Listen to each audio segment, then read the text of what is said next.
नमस्कार।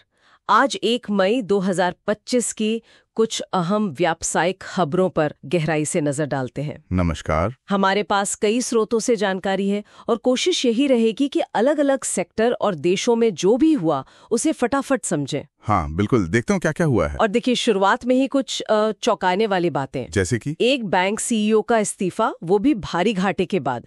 और उधर मतलब बॉर्डर पर तनाव बढ़ा तो शेयर बाजार नीचे। काफी कुछ एक साथ। हाँ, चलिए समझते हैं कि ये सब क्या है। जरूर। सबसे पहले बैंकिंग और फाइनेंस की दुनिया में जो उथल पुथल है उस पर आते हैं।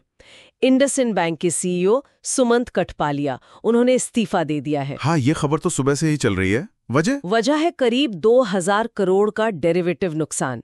उन्होंने कहा कि ये नैतिक जिम्मेदारी है। नैतिक जिम्मेदारी? लेकिन 2000 करोड़ ये सिर्फ नैतिक जिम्मेदारी से शायद बढ़कर है।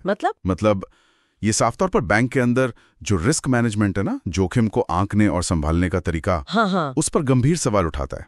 डेरिवेटिव्स में इतना बड़ा नुकसान दिखाता है कि कहीं ना कहीं मतलब कंट्रोल सिस्टम कमजोर था। सही बात है। और ये मुश्किल सिर्फ बड़े बैंकों तक ही नहीं है। अच्छा? भारत का जो माइक्रो फाइनेंस सेक्टर है वो भी परेशानी में दिख रहा है। वित्तीय वर्ष 25 के अंत तक एनपीए, नॉन परफॉर्मिंग एसेट्स, हाँ, वो लोन जिनकी वापसी मुश्किल है, वो लगभग दोगुना होकर 16% तक पहुंच गया है। 16%? हाँ, ये तो काफी ज्यादा है। हाँ, काफी चिंता की बात है। बिल्कुल। और यहाँ मतलब दिलचस्प बात यह है कि ये उस मॉडल पर ही सवाल उठाता है। कौन सा मॉडल? वो संयुक्त देयता ऋण मॉडल, जिसमें ग्रुप लोन गारंटी देते हैं एक दूसरे की। हाँ, वो ग्रुप वाला। वो तेजी से फैला तो, लेकिन क्या लोन देने की जल्दबाजी में क्रेडिट क्वालिटी, मतलब कर्ज चुकाने की क्षमता, उसकी सही जांच हुई?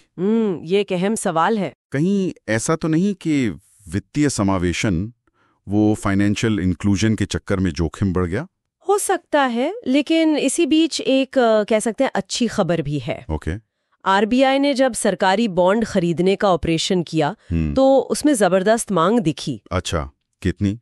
उन्होंने ऐलान किया था 20,000 करोड़ रुपए खरीदने का, लेकिन बोलियां आईं लगभग दोगुनी, 39,218 करोड़ की। वाह, ये तो मजबूत संकेत है। हाँ, ये दिखाता है कि बाजार में नकदी, मतलब लिक्विडिटी की कमी नहीं है, सिस्टम में पैसा है। हाँ, जो अर्थव्यवस्था के पहियों को चालू रखने के लिए जरूरी है। निवेशकों का सरकारी बॉन्ड पर भरोसा है, ये भी दिखता है। सही है। अच्छा, अब जरा बैंकिंग से हटकर देखते हैं। सरहद पर जो तनाव बढ़ा, हाँ, भारत पाकिस्तान वाला मामला। हाँ, पहलगाम हमले के बाद टेंशन बढ़ी। भारत ने पाकिस्तानी विमानों के लिए अपना एयर स्पेस बंद कर दिया और उसका असर तुरंत दिखा। बिल्कुल। कराची स्टॉक एक्सचेंज 3000 पॉइंट से ज्यादा, मतलब लगभग 2.77% नीचे गिर गया। देखिए कैसे जियोपॉलिटिक्स सीधे सीधे अर्थव्यवस्था पर असर डालती है। हाँ, शेयर बाजार गिरा, एयर इंडिया को किराए सीमित करने पड़े, फ्लाइट्स के रूट बदलने पड़े। ये घटनाएं सप्लाई चेन से लेकर निवेशकों के भरोसे तक हर चीज पर असर डालती हैं। है ना? बिल्कुल। और अगर दुनिया भर में देखें तो अमेरिकी अर्थव्यवस्था से भी कोई बहुत अच्छी खबर नहीं आई। ओह, वहां क्या हुआ? 2025 की पहली तिमाही में 0.3% की सालाना दर से गिरावट दर्ज हुई है। गिरावट? जबकि पिछली तिमाही में तो बढ़ी थी शायद। हाँ, पिछली तिमाही में 2.4% की बढ़ोतरी हुई थी। ये एकदम उल्टा हो गया। इसके पीछे वजह क्या बताई जा रही है? बढ़ता आयात और टैरिफ का असर। अच्छा, तो अमेरिका जैसी बड़ी अर्थव्यवस्था में सुस्ती मतलब पूरी दुनिया पर असर। हाँ, इसका असर वैश्विक व्यापार और ग्रोथ पर महसूस होगा। ये ग्लोबल मंदी की चिंताएं बढ़ा सकता है। सही कहा। चलिए अब जरा कंपनियों की दुनिया में क्या चल रहा है उस पर एक नजर डालते हैं। हाँ, देखते हैं। वेदांता, उनके लिए Q4 शानदार रहा। अच्छा। टैक्स चुकाने के बाद उनका मुनाफा पिछले साल की इसी तिमाही के मुकाबले 154% उछल गया। 154%? ये तो जबरदस्त है। हाँ, और ये पिछले 12 तिमाहियों में उनका सबसे ज्यादा मार्जिन भी है। ये ऊर्जा और धातु सेक्टर के लिए काफी पॉजिटिव संकेत है। हाँ, खासकर जब बाजार में इतनी अनिश्चितता हो। सही बात है। ये दिखाता है कि या तो कमोडिटी की मांग मजबूत है या फिर कंपनी ने अपनी लागत को बहुत अच्छे से कंट्रोल किया है। उधर इंडियन ऑयल कॉर्पोरेशन ने एक अलग कदम उठाया है। क्या? उन्होंने रूस से तेल का आयात कम किया है।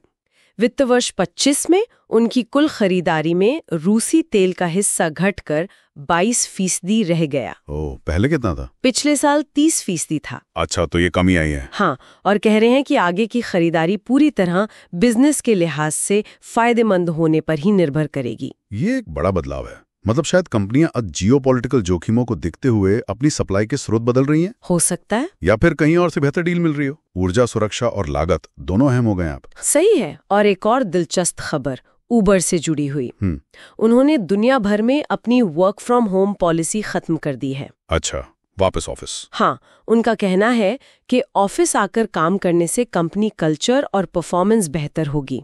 हाँ, ये रिमोट बनाम ऑफिस वाली बहस तो अभी चली रही है। बिल्कुल। कुछ कंपनियां वर्क फ्रॉम होम रख रही हैं, कुछ वापस बुला रही हैं। उबर का ये फैसला दिखाता है कि वो आपसी सहयोग और एक जैसी कंपनी संस्कृति को ज्यादा महत्व दे रहे हैं। और हाँ, एक और बात, भारत और ब्रिटेन के बीच फ्री ट्रेड एग्रीमेंट FTA, हाँ, उस पर बातचीत भी आगे बढ़ रही है।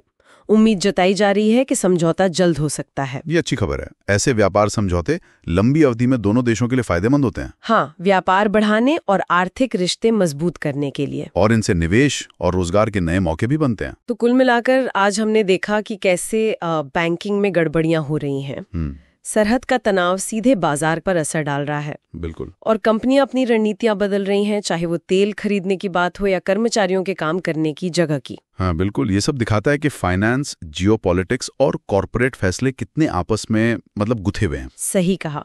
ये सब मिलकर बिजनेस और अर्थव्यवस्थाओं के लिए एक बहुत ही पेचीदा और तेजी से बदलता माहौल बना रहे हैं।